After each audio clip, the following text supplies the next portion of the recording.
I have no clue what I will be talking about.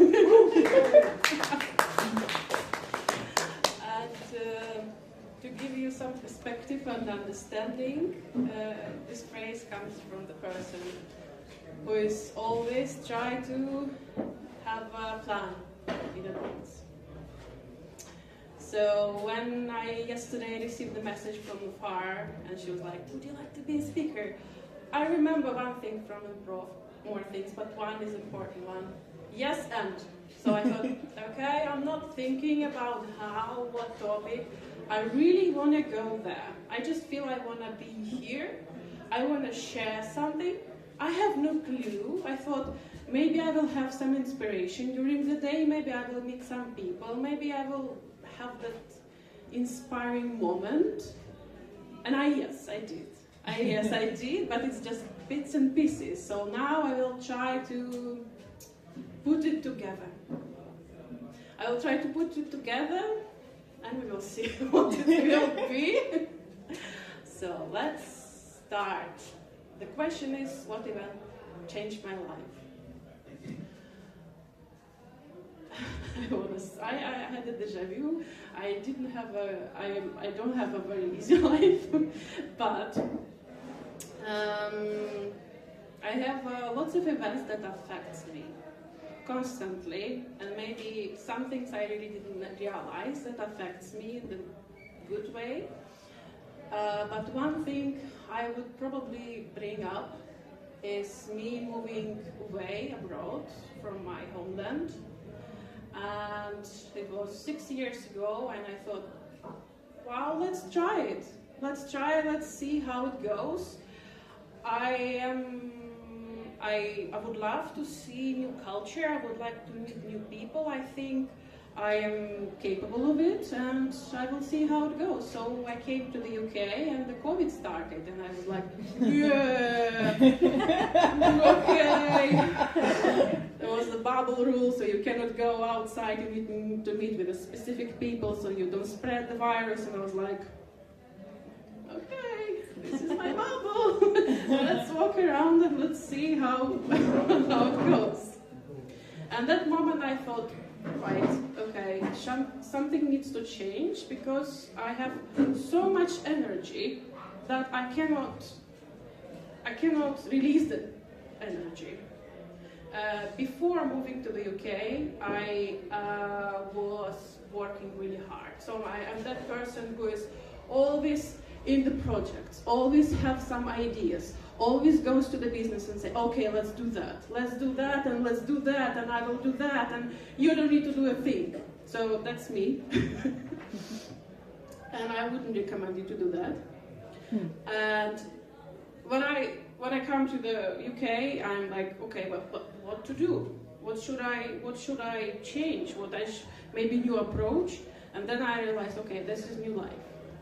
This is really new life, because I need to really find a job. I need to find new friends. I need to find my favorite shop. I need to find doctor, everything. Probably most of you know the rules of the game, yeah? So when you go to a new place, you think, okay, this is my new life.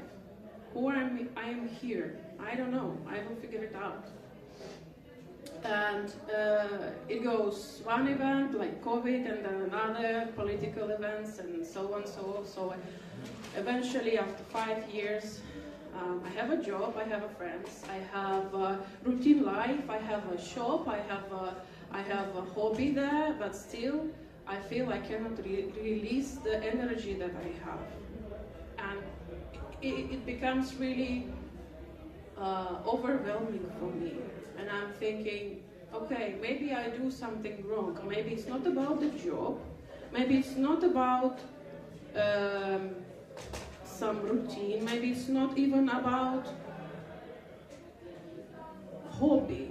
Maybe it's something that I don't see, that is standing just in front of me, and I have no clue what it is. And so the times go on, and I still feel like I cannot release my energy, that something is not going right, and I cannot change it. And I'm starting to ask the questions. and not the questions like how to do things, how to approach it, maybe I have to change it. I go, find a peaceful place, and I start questioning myself. The questions that I was asking my friends, my family, my relatives, my people whom I met on the journey, in my life journey, I started to ask these questions myself. And I realized that actually this is a very, very difficult moment, because some things I was trying to avoid. Some things I wanted to escape. Some things been so uncomfortable that it's easier to go and do the project. It's easier to go and say, yeah, I have a new life, I need to find a doctor, I need to do that, and that. And then there is another wave, and another wave, and the third wave, and there are things that I cannot stop, and there are things that I cannot affect, and it has to stop. There is no more me that can affect these things. There has to be some limit. There has to be some stop point for myself where I could just be comfortable with myself without influence of others, without influence of everyday events, without influence of even my husband, whom I love very much, but there has to be some space for me where I can be honest with myself. And this very tricky question, to be honest, when are you not influenced and when are you yourself? That's the journey I'm in now, and I think it's good to think about it from time to time, because there are so many events we have together. There's so many I don't know, inspiration we have together in the public when we gather here. When, for example, we influence each other, but when we have time when we don't influence each other, when we have just simple question with ourselves and we are honest with ourselves. So I think I don't have a some specific moment when I got to that state of mind, but recently, 6 months ago, I moved to Brno, and it was very difficult to move from UK to Brno. We rent a van, so basically it was a journey from England to Czech Republic in the vans, which was very funny, but very also exhausted.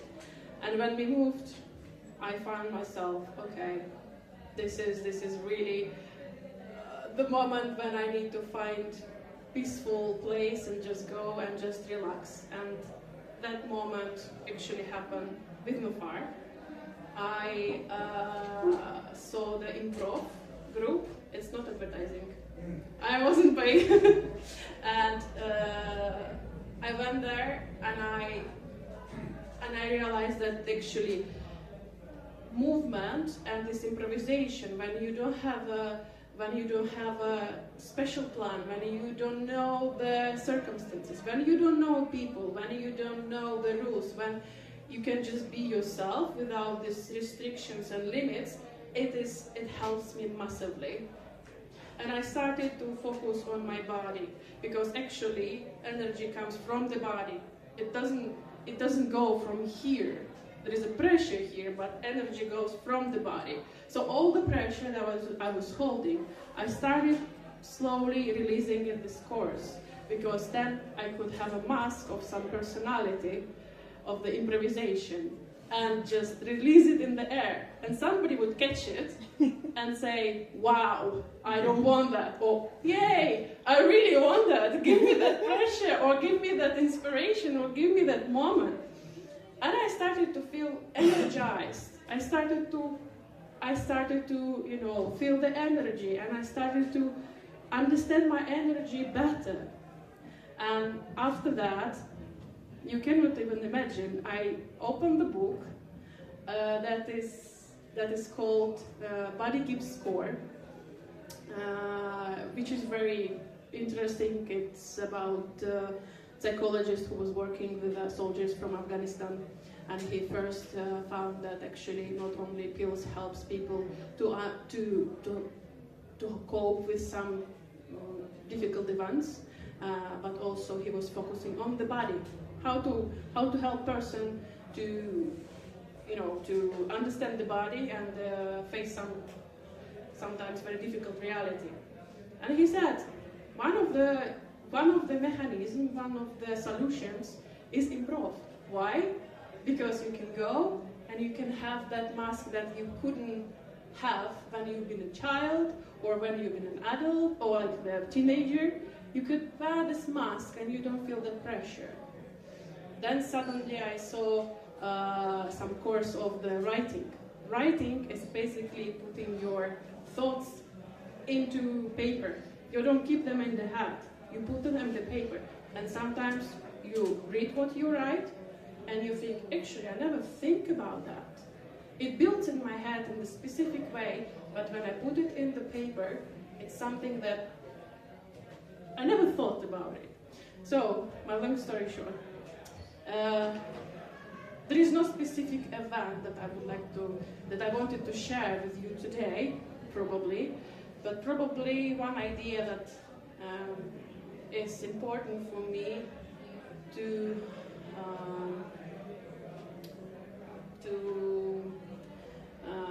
spread the word about is how you release energy and how you feel it in the body, and what do you do with your body in order to understand yourself better. No.